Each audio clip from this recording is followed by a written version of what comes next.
নবী করিম সাল্লাল্লাহু আলাইহি ওয়াসাল্লাম দেখছেন এক বুড়ি দুই তিনটা বোঝা মাথায় উঠায় ঘাড়ে উঠায় পড়ে যায়। নবী করিম সাল্লাল্লাহু আলাইহি ওয়াসাল্লামের রহমতের নবীর দৃষ্টি আকৃষ্ট হলো। উঠ থেকে নেমে এগিয়ে গেলেন বুড়ির কাছে। বুড়ি যাও কই? বুড়ি বলছেন, তুমি কোত্থেকে আসছো? তুমি জানো না আব্দুল্লাহর পুত্র মুহাম্মদ এসেছে সাল্লাল্লাহু আলাইহি ওয়াসাল্লাম। আজার উপায় নাই, কাফের যেখানে পাবে সেখানে কাঁদবে। আমি আমার নিরাপদ জায়গায় পালাতে চাই। হুজুর বললেন, আমাকে দাও বোঝাগুলি, তোমার একটু আউগিয়ে দিয়েছি। বোঝাগুলি হাতে নিলেন, পথ চললেন। কিছুদিন গিয়ে মহিলা বলল, এটাই আমার নিরাপদ জায়গা, রাখো। রেখে দিলেন। বুড়ি কিছু পয়সা বের করে বলল, নাও কিছু পারিশ্রমিক। হুজুর বললেন, না আমি কোনো পারিশ্রমিক নেব না। বুড়ির চোখ এত বড় হয়ে গেছে। কাউকে এই দেশে মানুষ মানুষের উপকার করে বিনা পয়সায়? আশ্চর্য। তুমি যে আমার পেছন থেকে মালপত্র নিয়ে কেটে পড়নি, এই তো আমার কপাল। তুমি পয়সা নেবে না? কে তুমি? আল্লাহর নবী বলেন, বুড়িমা, যার ভয়েতে তুমি কাবা শরীফের নিকট থেকে নিরাপদ জায়গা যেটাকে মনে করেছে এই পর্যন্ত এসেছো, আমি সেই মক্কা নগরীর আব্দুল্লাহর এতিম পুত্র নবী মুহাম্মদুর রাসূলুল্লাহ। বুড়ি বলছেন, মুহাম্মদ সাল্লাল্লাহু আলাইহি ওয়াসাল্লাম তোমার বিরুদ্ধে নেতৃবৃন্দ এত বাজে কথা বলেছে, আমরা ভুল বুঝেছি। তুমি এত উদার, এত মহৎ, আগে বুঝতে পারি নাই, জানতে পারি নাই। ভুলের মধ্যে ছিলাম, আমি আর কাফের রইলাম না, আমিও মুসলমান হয়ে গেলাম। লা ইলাহা ইল্লাল্লাহু মুহাম্মাদুর রাসূলুল্লাহ। নবীজি মসজিদে হারামে প্রবেশ করলেন। সব নেতারা কলা পাতা কচু পাতার মতো থরথর করে কাঁপছে। হুজুর জিজ্ঞেস করলেন, ও কুরাইশের নেতারা, আমার কাছে আজকে এই ধরনের ব্যবহার তোমরা আশা করো?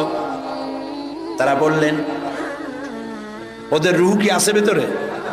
সব ঠোঁটের কাছে এসে গেছে। বলছে, মুহাম্মদ সাল্লাল্লাহু আলাইহি ওয়াসাল্লাম একজন উত্তম ভ্রাতা, একজন উত্তম ভ্রাতুষ্পুত্রের কাছ থেকে যে ধরনের ব্যবহার আশা করা যায়, আমরা সেই ধরনের ব্যবহার আপনার কাছে আশা করি।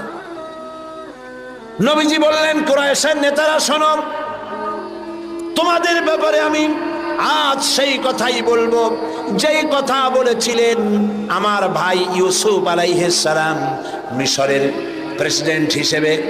তিনি সিংহাসনে বসা, তার সামনে তার ভাইরা যখন তাকে না চিনে, তার কাছে যখন এসেছে খাদ্য খাবার নেওয়ার জন্যে, উনি তো ভাইগুলোকে চিনে ফেলেছিলেন।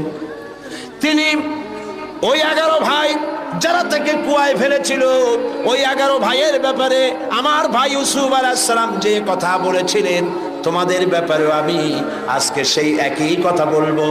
লা তাসরিবা আলাইকুমুল ইয়াউম।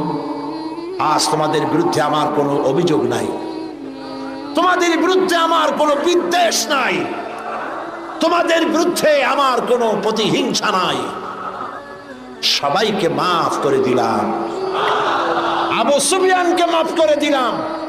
আবু সুফিয়ানের বাড়ি যারা আশ্রয় নেবে তাদেরকেও নিরাপত্তা দিলাম। সুবহানাল্লাহ।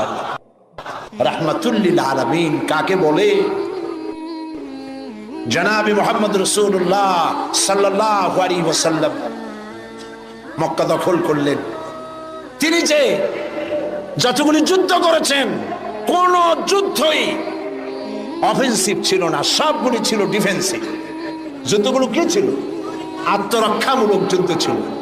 তিনি আক্রমণ করেন নাই, আক্রান্ত হয়ে জবাব দিয়েছেন। তরবারি দিয়ে ইসলাম প্রচার হয় নাই, তরবারি দিয়ে ইসলাম প্রচার হয় না। ইসলাম প্রচার হয়েছে উদারতার ভালোবাসা দিয়ে। সেজন্য বলতেছিলাম, নবী করিম সাল্লাল্লাহু আলাইহি সাল্লামের যত যুদ্ধ হয়েছে, কোন যুদ্ধ আক্রমণকারী তিনি ছিলেন না, আক্রান্ত হয়ে জবাব দিয়েছেন। এবং সমস্ত যুদ্ধে মুসলমান ছিল কম, কাফের ছিল বেশি। জয় যুদ্ধ হয়েছে কারা? বলেন না কারা?